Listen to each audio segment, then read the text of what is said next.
Эта площадь на пересечении улиц Владикавказской и Московской по-прежнему носит название «Аллея фонтанов». Уже несколько лет горожане проводят свой досуг, глядя в пустые чаши трех сооружений.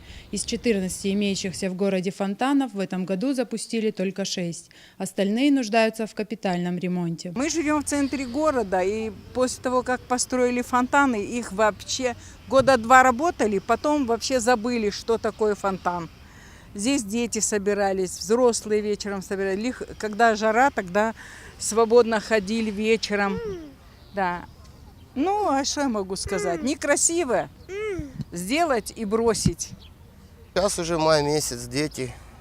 Вот здесь люди вышли гулять.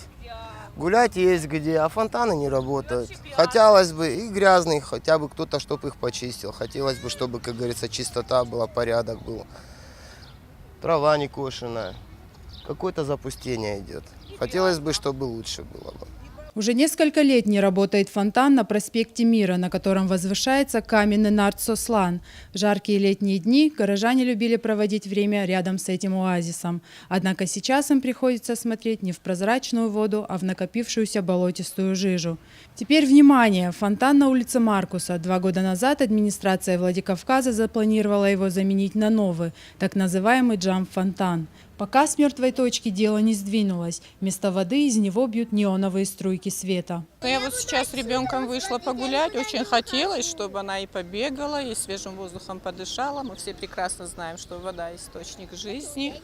Но, к сожалению, мы очень расстроились, когда подошли и увидели вот эту отвратительную картину. Мусор, вода аж гнилая, извините за это слово. Но страшная картина, конечно. Я думаю, такого не должно быть в самом центре города. Очень жаль. Вот, во-первых, у нас вот тенденция такова, вот лето у нас какое бывает жаркое, да. И вот было времена, были времена, мы помним, даже дети вот прыгали, купались, прозрачная, чистая вода была. И дети как-то веселились, и вот и удовольствие было приходить вот здесь отдыхать. Даже вот ветерочек подует, и вот и на тебя этот фонтан, этих брызг. Ну, это было такое.